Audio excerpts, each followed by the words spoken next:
Eu queria dar um dados para você, que é muito importante da Amazônia, porque é uma coisa que eu tenho... Já foi para a Amazônia, não? Não, mas eu sei que é um dos habitats mais devastados devido ao consumo de carne. Que só tem pessoa pobre com IDH baixo. Deve ter algo errado na fórmula da riqueza da Amazônia que a gente não soube trabalhar. Mas beleza, vamos lá. Na Amazônia, de fato, a pecuária... Ilegal. Muito, eu tenho dados sobre isso. Ilegal. Números, eu tenho números. Não, esse 80% é real, tá? Então, assim, é verdade. E 70% desses 70% é feito em área pública. E o que é pior ainda. Porque nós temos um problema grave na Amazônia, que não tem titulação de terras. Então, o que acontece?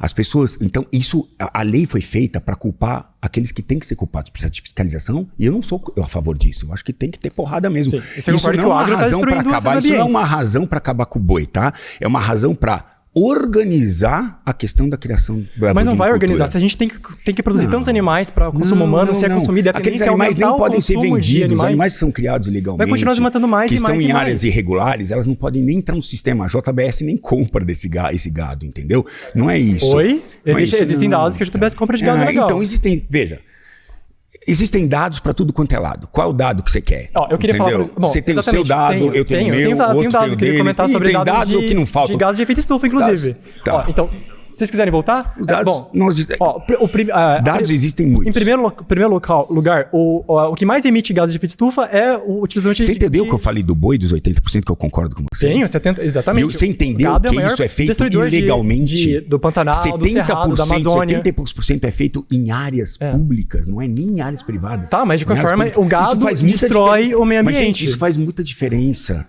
Mas o que acontece é que o porque a maior parte do nosso gado não vem daí. Não importa de onde vem, a questão é que nós geramos o consumo e essas áreas vão ser destruídas para suprir esse consumo. E se não for, vai ser para plantar, vai ser para plantar, não sei o que você come, mas vai ser para plantar o que você come também. Não, porque para alimentar o gado precisa de sol, cara. Então o boi não é produtor primário, o gado não é produtor, os animais não são produtores primários, as plantas são. Então para você suprir o boi, você tem que desmatar e produzir o alimento do boi e aí alimentar o boi. E você vai comer o quê? Eu como diretamente, de uma maneira muito mais... Diretamente os vegetais. E quem planta para você? Agricultores. Maravilha. Familiar. Isso é um bom caminho. Ok. Não vou falar mais nada porque vai ter essa temática. Mas só sobre gases de efeito estufa. Você não planta nem cria. Não cria porque você não gosta, mas você não planta. Você não planta nada. Aquilo que você come, você não planta, certo? Vem de algum lugar. Mas eu ponho uma cadeia inteira de exploração e de uma maneira muito mais direta e com muito menos emissão de gases de efeito estufa. O que está acontecendo no país, inclusive, é o seguinte. Tem muita área aberta. Veja, gente. A gente errou a mão. Existe um processo histórico que a gente está desconsiderando. Isso tudo está acontecendo de 50 anos para cá. As coisas estão mudando. Não significa que a gente tenha que falar não. A gente precisa organizar e disciplinar Não tem como organizar. O consumo de animais tem a tendência de aumentar, na verdade. Então, quanto mais aumentar, mais nenhum comer animal. Não tem problema nenhum comer animal. Tem muitos problemas. Tem pra você, mas não pra mim. Eu tô ótimo, adoro um churrasco, mano. Qual é o problema? E não tem problema ambiental nenhum. Pra você comer a sua planta, tem que ter um agricultor que vai ter que abrir espaço pro sol chegar, porque ela come fotossíntese. Você sabe, claro. Ela come luz. Então, pra ter luz, você precisa ter foto. Pra fazer fotossíntese, precisa ter luz. E você precisa ter um espaço plantado também. Exato. Você precisa alimentar, você precisa produzir isso durante anos e alimentar esse gado durante anos. Você poderia comer diretamente as plantas, evitando anos e anos de emissão de gases de efeito estufa. Aliás, a agropecuária é o segundo maior emissor de gases de efeito estufa. Porque você precisa somar na conta o desmatamento e a produção de soja, mais a liberação de gases como metano e CO2 pelo gado. Então você precisa somar esses dados. O metano é 2%. Se você pegar toda a indústria... Não, mas aí se a gente for pegar toda a indústria... Eu tenho os números. Vocês querem ver os números? Eu queria falar porque... Eu tenho. Eu vou mandar para o grupo. Aliás, tem como colocar? Por favor, vamos colocar esses dados também. De trabalho científico. Vamos colocar, então... 28% é energia e 2% é a vaca. E você quer começar pela vaca. Não, isso não é verdade. Eu entendo que você tem pena da vaca. Isso é outra questão. Mas não tem a ver com a gás metano. Você tem que justificar no metano. Que você trouxe. Então, se você pegar todos os transportes... Se você pegar todos os transportes públicos, isso é o terceiro local em emissão de gases de efeito estufa. A pecuária, associada ao desmatamento, é o segundo lugar. A segunda maior causa de liberação de gases de efeito estufa é a pecuária. Isso é inegável. Tem muita ciência sobre isso. A produção depois vai ver se ele está falando a verdade. Por favor, sim, Richard. Sim, é verdade. Eu vou te mandar os mesmos trabalhos científicos que tem fonte, tudo a gente coloca lá. E esses não são os números. São os números, por favor, vamos colocar. Eu entendo que você tem pena da vaca, e tudo bem, eu também. Eu sou um covarde. Eu não teria coragem de matar uma vaca. São 181 animais mortos por segundo no Brasil. Mas o fato é o seguinte: conservação se faz na base da pirâmide. Mas qual é o principal motivo pelo qual os animais são extintos? Tá perda de biodiversidade. E qual é o principal motivo da perda de biodiversidade? Desmatamento. E por que acontece desmatamento?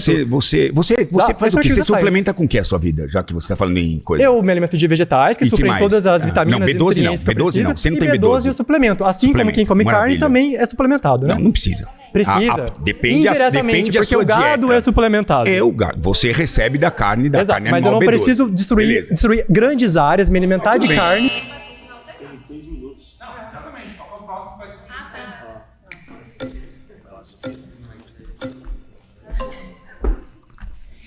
Oi, Richard, eu sou a Sofia. Boa noite. Sofia, boa noite. Se quiser começar? Não.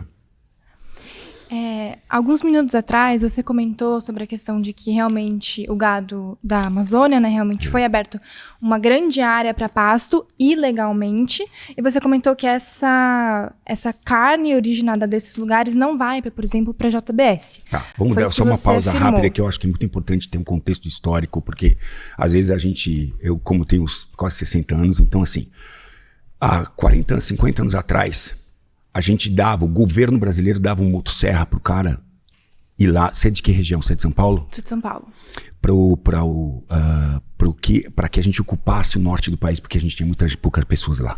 Então, o governo brasileiro dava um motosserra para que você abrisse, e se você não abrisse, você perdia a terra. Então, eu quero dizer que era um contexto histórico que aconteceu. Tanto que hoje a gente tem 15% hoje do Brasil aberto para pastagens. Tem as pastagens naturais do sul do país, tem outras pastagens naturais no Pantanal, mas a gente abriu, hoje tem 15% aberto em pastagem. Nós não precisamos abrir uma árvore para criar mais nenhum boi. Inclusive, o que vai acontecer é que a agricultura vai tomar... É muito mais lucrativo a agricultura do que criar boi, tá? Muito mais lucrativo. A agricultura e a soja não serve só para alimentar boi, tá? Serve para peixe, serve para galinha, serve para todos os animais, além de fazer o seu hambúrguer, não sei, enfim, que você come, desculpa, não sei, que você come soja, imagina que você faça proteína animal, porque é uma proteína boa, né? Assim, é alta proteína, né? Então, assim, a agricultura vai começar a entrar nesses campos. O que eu tô dizendo é que as coisas estão mudando.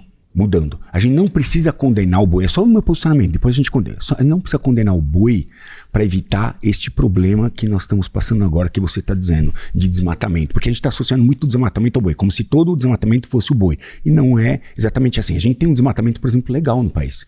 Nós temos um código florestal que permite abrir de 20% a 80%. Aliás, de 80% a 20%, depende do bioma que você está. Deixa eu só voltar no ponto que você falou anteriormente, senão a gente vai para outro ponto. Tudo bem, certo. Houve esse desmatamento em massa, né? Acho que cerca de 30 anos atrás, tem ilegais, né? Hoje, infelizmente. E ainda tem muitas queimadas ilegais, né? Que a gente sabe que é em razão do agro normalmente, né? Não é do agro, não é o agro, porque o agro é coisa boa, tá? São pessoas... A pecuária, tudo bem. Mas, enfim, conforme a gente lê nas notícias, a gente vê que tem relação, né? Isso não sou eu que tô falando, isso são pessoas que querem lucrar e sim, exatamente. De todo modo, eu vou trazer aqui dados que eu vi em um documentário chamado Sobre a Pata do Boi. Ele está disponível em uma plataforma chamada Ecofalante. Nessa época em que houve esse desmatamento em massa, você está dizendo que foi o governo que incentivou. Não foi o governo, foram os fazendeiros querendo abrir mais pasto para que eles pudessem ter mais pasto para eles e, consequentemente, ter mais lucro. Não, historicamente você está errado. Bom, veja o documentário e você tira suas próprias conclusões. A audiência tira suas próprias conclusões vendo o documentário. Não, o documentário Mas, de todo modo, além de ser os fazendeiros, a ABPA, que é a Associação Brasileira de Proteína Animal, inclusive, tem uma fala nesse documentário, tá bom? Tem uma fala de uma pessoa que participou dos desmatamentos em massa, né? E ela comenta que a ABPA precisaria fazer a cobertura, ou seja, a Associação Brasileira de Proteína Animal precisaria acobertar essas pessoas que estavam sendo obrigadas, inclusive, a desmatar. As pessoas foram obrigadas, elas trabalharam forçadamente a desmatar. Tudo bem, mas então, só reforçando que isso esteve e está, né, estritamente ligado ao agro. E está também, eu digo, porque você pode jogar na internet e você vê que tem alguns casos de trabalho análogo à escravidão, ou trabalho em condições muito ruins. Tem de tudo. Muito ruins ligadas ao agro, né? Então, é isso. Toda atividade tem. A própria ABPA incentivou o desmatamento ilegal.